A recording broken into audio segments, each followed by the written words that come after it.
Olá, pessoal do oitavo ano. Eu sou o professor Alexandre, de Geografia. Espero que estejam todos bem e bem-vindos a mais uma videoaula. Nesse nosso encontro de hoje, que é do conteúdo do mês de julho, nós vamos tratar sobre globalização, que vai ser o nosso tema principal. Mas, junto com ela, ou a partir dela, a gente vai falar de alguns outros itens ou critérios a partir da ideia de globalização. E o primeiro passo é entender o que é a globalização. A gente vai tentar responder a essa pergunta.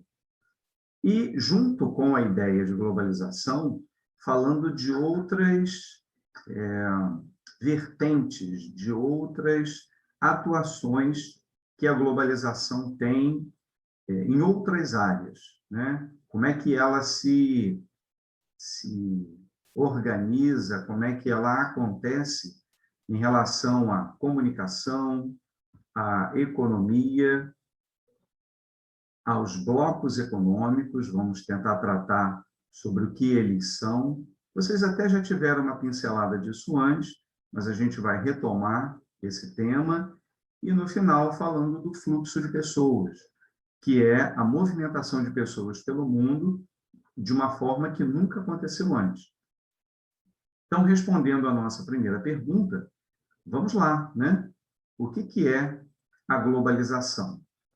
Então, se a gente fosse pensar no nosso dia a dia, na nossa prática, nas coisas que nós temos nas nossas casas, o que a gente tem acesso, a gente está envolvido nesse processo de globalização o tempo inteiro, às vezes sem se dar conta disso. Vamos ver aqui um conceito para tentar ajudar a entender melhor. Podemos tentar definir globalização como a integração parcial ou total de diferentes partes do nosso planeta, podendo se manifestar de inúmeras formas. Então, o seu telefone celular, por exemplo, né, se você o tem, ou de alguém próximo a você que tenha, ele, muitas das vezes, tem uma origem, a fábrica, né, a marca, tem uma origem, a produção dele pode ser num outro país e a comercialização é pelo planeta inteiro, principalmente por causa da internet, né, das compras online, por exemplo. E as próprias peças dentro do aparelho celular têm origens diferentes. Ele não é todo montado com peças de um mesmo lugar. Isso só para dar um exemplo de como que a gente já está envolvido nessa globalização econômica, tendo um produto que tem origem dos lugares mais variados e nem se dá conta disso, né? Mas é bem verdade que o lado cultural, a integração cultural, ela é muito maior, talvez, do que essa econômica. Porque hoje a gente acaba tendo acesso a modos de vida, maneiras de pensar, hábitos de outros países que estão muito longe de nós, né? Então, ó, as mais comuns, as formas de globalização mais comuns, são através da cultura, da comunicação, também da economia e da circulação de pessoas. Então, essa imagem aqui, ó, só para mostrar esse símbolo icônico, né, que é muito conhecido, que é o M grande amarelo do McDonald's, e logo embaixo, escrito aqui em mandarim, né, que é o idioma chinês, um templo, tem uma cara de templo, mas uma mistura, né, de uma tradição local chinesa com uma marca que é dos Estados Unidos, estadunidense. Então, essa força cultural, ela é muito grande e que se mistura também com a economia, né, dando lucro, formas de ganhar dinheiro e por aí vai. Deixa eu sair daqui, que eu estou bem na frente do texto, né? A forma de se fazer cinema, por exemplo, né, série, novelas, desenho, entre outras expressões de arte, compõem a cultura de determinado país ou região. Então, nós temos aqui os nossos hábitos, as nossas lendas, o nosso modo de falar, né? Como o nosso país é muito grande, até não são dialetos, né? Mas maneiras diferentes de se expressar do norte até o sul, parece até que a gente não está falando o mesmo português, porque temos sotaques diferenciados.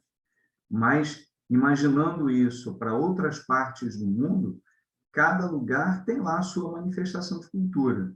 E o que tem acontecido é que a globalização está permitindo que a gente tenha acesso a essas manifestações diferentes. É bem verdade que alguns países aparecem bem mais do que outros, né? Quando vimos, por exemplo, algum filme da Marvel, estamos consumindo a cultura norte-americana, que, vamos combinar, talvez seja a que a gente mais assiste, né? De todas as manifestações de programas, de séries, de filmes, os Estados Unidos é um dos campeões, não são os únicos, mas são os campeões aí em exportar a sua cultura. Quando vemos Naruto, estamos diante de um desenho japonês. Então, para quem gosta de mangá, para quem gosta da cultura anime, está consumindo, está tendo contato com a cultura japonesa. A sul-coreana está começando a se manifestar agora também, né? O K-pop cresceu muito. Então, algo que está tão distante de nós e que se aproxima através da facilidade que a comunicação permite que a gente tenha contato com outras partes do planeta. E falando disso, falando de comunicação, a velocidade nas trocas de informação e de dados trouxe, que a internet trouxe, são fundamentais para a aceleração de todo o processo de globalização. Então, a gente está vendo aí nessa imagem, nesse mapa, a grande relação que existe entre os lugares, né, os fluxos de comunicação, e hoje, pela facilidade dos satélites, a telecomunicação, que integra os vários pontos do planeta, né? Juntando os 5 continentes habitados. Alguns lugares muito mais procurados e aonde a comunicação é mais intensa, Europa, América do Norte, o extremo leste, o Oriente, né? O extremo Oriente, onde está o Japão, a China. Outras partes, como boa parte da África, tem um contato menor, mas, de um modo geral, quase todo o planeta já tem se integrado pela facilidade das comunicações. Telefone celular, a gente já nem sabe mais o que é correio, o que é colocar uma carta no correio, porque a gente já tem outros métodos de comunicação que são muito mais ágeis, né? Diferente do que já foi no passado. E a economia, né? Falando nos recursos, no dinheiro. Os produtos têm origem em países diferentes e todos estão disponíveis para o nosso consumo. Então, foi aquilo que a gente adiantou ali atrás. Hoje, a gente consome coisas de países dos mais variados, da onde, às vezes, a gente não sabe nem a origem, né, da onde eles saíram, e que estão aí à disposição para todos nós podermos consumir. É claro que desde que a gente possa pagar por esse produto, né? Usar essa integração depende de ter recurso para a gente acessá-la, para a gente poder consumir esses produtos. Isso é globalização, pois, de alguma forma, as economias dos países estão ligadas, uns mais do que outros, mas sempre há uma comunicação entre os pontos extremos do planeta.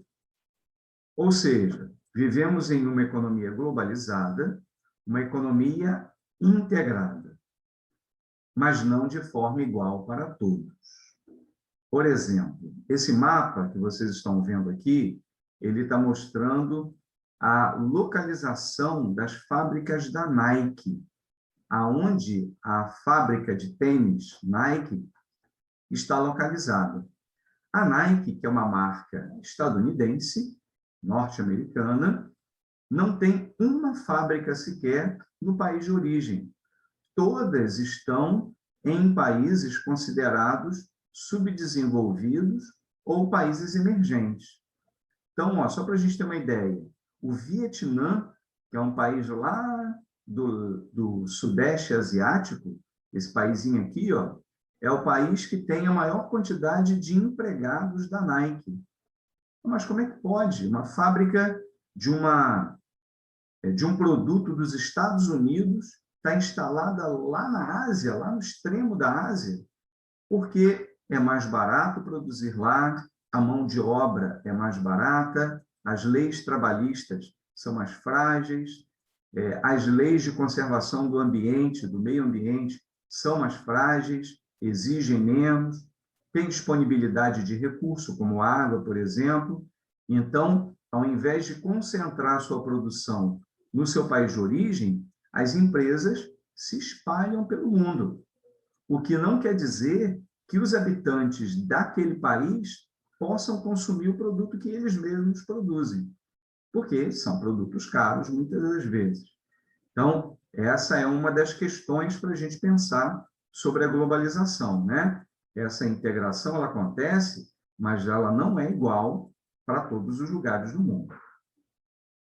E aí a gente vai tratar sobre os blocos econômicos, que provavelmente você já ouviu falar, que são integração entre os países, acordos econômicos entre os países para facilitar os negócios. Ou melhor dizendo, são associações econômicas ou políticas entre os países, com o intuito de fortalecer e desenvolver as trocas comerciais. Geralmente, os países que fazem parte de um mesmo bloco econômico possuem alguma proximidade física, cultural ou social. Então, ó, só para exemplificar, esse primeiro mapa mundi aqui, ele está mostrando a Terra com o Oceano Pacífico no meio. Do lado direito aqui, a gente tem o continente americano, do lado esquerdo, a gente tem a Ásia e a Oceania. Esses países que estão em destaque aqui, nesse verde escuro, são países que formam um grande bloco, um grande acordo econômico de países que são ligados ao Oceano Pacífico. É uma associação comercial entre países do Pacífico, juntando 3 continentes diferentes.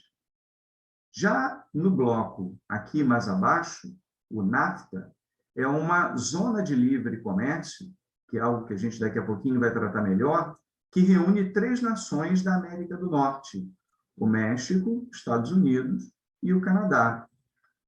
Então, uniram-se 3 países num acordo comercial para facilitar a troca comercial e serem mais competitivos com o resto do mundo. E aqui, por último, esse grupo de países que estão localizados no sul do continente africano, esse aqui é o mapa da África, e esses países em destaque em verde fazem parte do CSADC, que é uma associação comercial, uma zona de livre comércio entre os países sul-africanos. E a gente vai ver, então, já que a gente falou dos blocos econômicos, de alguns detalhes, né? De alguns tipos de acordos que são firmados para se caracterizar como um bloco econômico. São as variações. Então, o primeiro deles é o mercado comum. É um tipo de bloco que possibilita a livre troca comercial entre os integrantes, além de permitir o tráfego de pessoas e serviços por todos os países que façam parte desse grupo.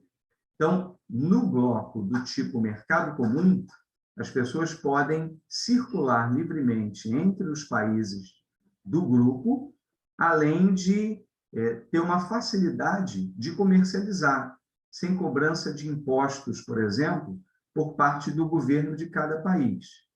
Para que uma mercadoria saia de um país e vá para o outro, em geral, o governo daquele país que está recebendo a mercadoria, ele cobra uma taxa para aquele produto ser comercializado dentro do seu território. Quando existe um acordo do mercado comum, essa cobrança ela não acontece. Um exemplo de mercado comum é a União Europeia, que reúne hoje, atualmente reúne 27 países da Europa Ocidental, aonde as pessoas podem circular de um país para o outro sem precisarem de um documento autorizando essa circulação. Um outro tipo de bloco é a União Aduaneira, aonde a tarifa alfandegária, que é essa cobrança que eu falei que os governos fazem, para os países membros do grupo, são reduzidas, ou às vezes nem tem. E as tarifas para os países que não são membros são elevadas, o que dificulta a entrada de mercadoria de países estranhos à associação e facilita a troca comercial dos países do bloco. É o que acontece, por exemplo, entre esses 4 países: Brasil, Paraguai, Uruguai e Argentina. Existe um acordo comum, uma união aduaneira entre esses 4 países para facilitar a troca de mercadoria sem a cobrança de impostos entre eles ou com uma taxa menor, reduzida. Um outro tipo é a União Política e Monetária, que é considerado, na verdade, o bloco mais completo, o mais difícil de ser alcançado também, porque tem que ter uma igualdade muito grande entre as nações. Nesse tipo de acordo, além das trocas comerciais e a livre circulação de pessoas, ocorre também a união monetária, quando os países usam todos uma mesma moeda. E uma união política também. Os países participantes possuem um conselho que decide sobre diversas questões do bloco. Então, é do tipo, mexeu com um, mexeu com todos. São regras, são leis que servem para todos os países membros daquele grupo. Nós só temos um exemplo desse bloco até hoje, que é, de novo, a União Europeia, ou Comunidade Europeia, que desde a década de 50, desde 1950, vem ensaiando essa união, que aos poucos foi aumentando o número de países, até chegar na integração que eles possuem hoje, porque é algo muito difícil de acontecer. Poder usar uma única moeda, ter lei para todo mundo, enfim. E, por fim, a Zona de Livre Comércio, onde os países membros diminuem ou extinguem as tarifas alfandegárias. Esse acordo é somente comercial, não sendo possível o tráfego livre de pessoas. E, de novo, falando desse grupo, o NAFTA, que a gente mostrou o mapa há pouco, que reúne Estados Unidos, México e Canadá, é simplesmente um acordo comercial. Os mexicanos, por exemplo, que tentam frequentemente entrar nos Estados Unidos, eles só podem entrar lá com autorização, o que não é algo fácil de acontecer. Então, o acordo entre eles é só de troca de mercadoria, não existe a livre circulação de pessoas. E falando em circulação de pessoas, da livre circulação de pessoas, ela só vem aumentando ao longo dos séculos pela grande facilidade que os meios de transporte permitem nos dias de hoje. o avanço tecnológico dos transportes facilitou esse fluxo de pessoas. Nunca aconteceu isso na história da humanidade, né? Se nós voltarmos aí alguns séculos atrás, as distâncias eram percorridas de transportes muito rudimentares, ou mesmo no lombo de animais, o que tornava as viagens muito longas, demoradas e muito caras. Então, essa imagem aqui, por exemplo, deixa eu sair daqui um instantinho, ela está mostrando, ó, que no passado, né, a gente voltou lá no século XV para o século XVI. Os transportes daquela época eram as carruagens e os barcos à vela, o que fazia com que, por exemplo, uma viagem da Europa até a América levasse 3 meses, que é muito tempo.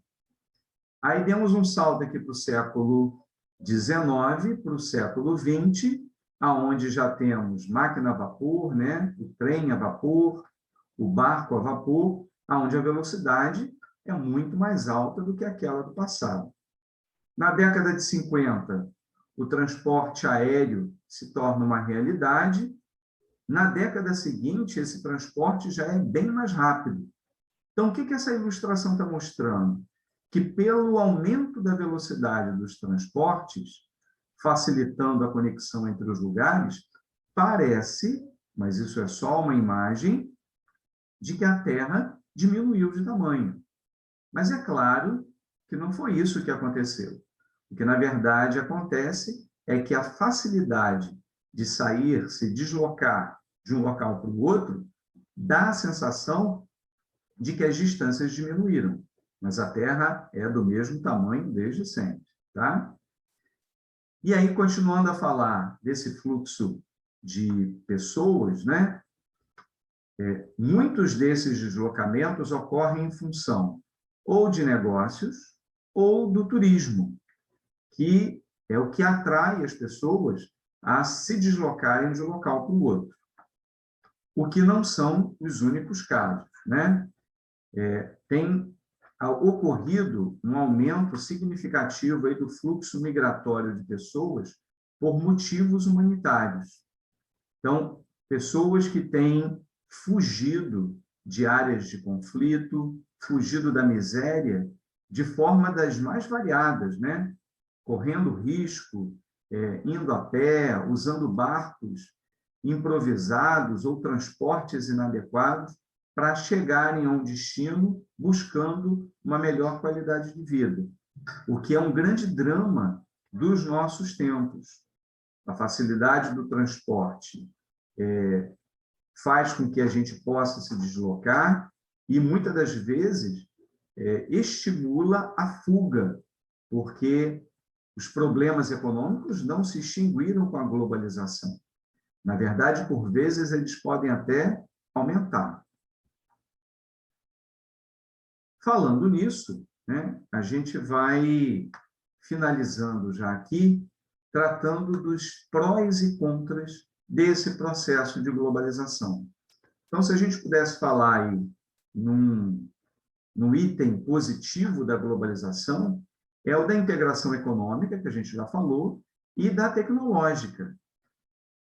Nós estamos afastados, né, já tem algum tempo, e estávamos ansiosos pela vacina contra a Covid-19. E que só foi possível graças à troca tecnológica, graças à globalização que fez com que a vacina fosse produzida numa velocidade que nunca antes aconteceu, de uma forma muito rápida, e que está se espalhando pelo planeta para fazer a imunização dos vários cantos dos países, pelos vários continentes afora. Então, isso é um ponto positivo. Outro ponto positivo, a propagação cultural. A gente hoje tem acesso, pela internet, pelas redes sociais, a hábitos culturais, a maneiras de interpretar o mundo que a gente antes não tinha essa facilidade. Conhecer outras filosofias, conhecer outras culturas, poesia, arte, manifestações das mais variadas, a globalização da comunicação facilitou muito esse processo. Agora, também vimos um aumento da desigualdade, aonde os pobres não se tornaram ricos e os ricos não conseguiram dividir as suas riquezas. Então, muitos países ainda têm uma dificuldade muito grande nesse processo de integração, muitas comunidades ainda estão isoladas ou com muita dificuldade de acesso à tecnologia e às informações que circulam, né? Quantos de nós ainda têm dificuldade de acessar a internet, por exemplo, ou o telefone não é adequado, ou é um telefone para a família inteira, ou mesmo nem telefone tem. Então, essa desigualdade ela não acabou por causa do processo de globalização. E essa palavra complicada aqui, né? Homogeneização cultural, significa uma tendência de tornar as pessoas iguais, de fazer com que elas pareçam como sendo iguais em qualquer parte do planeta, gostando das mesmas coisas, fazendo as mesmas coisas, pensando do mesmo jeito. Então, essa é uma tendência do sistema capitalista, que a ideia é ter lucro, vender aquilo que mais lhe interessa, mas não é o que as pessoas gostariam que fosse, né? Hábitos de religião, hábitos culturais, as suas lendas, os seus costumes, precisam ser preservados, porque esse processo, muitas das vezes, tende a igualar as pessoas, né? Mas eu acho que a gente já falou demais por hoje, já temos bastante material. Eu vou ficando por aqui. Nos vemos no nosso próximo encontro e cuidem-se, né? Por favor. Um grande abraço a todos. Tchau, tchau.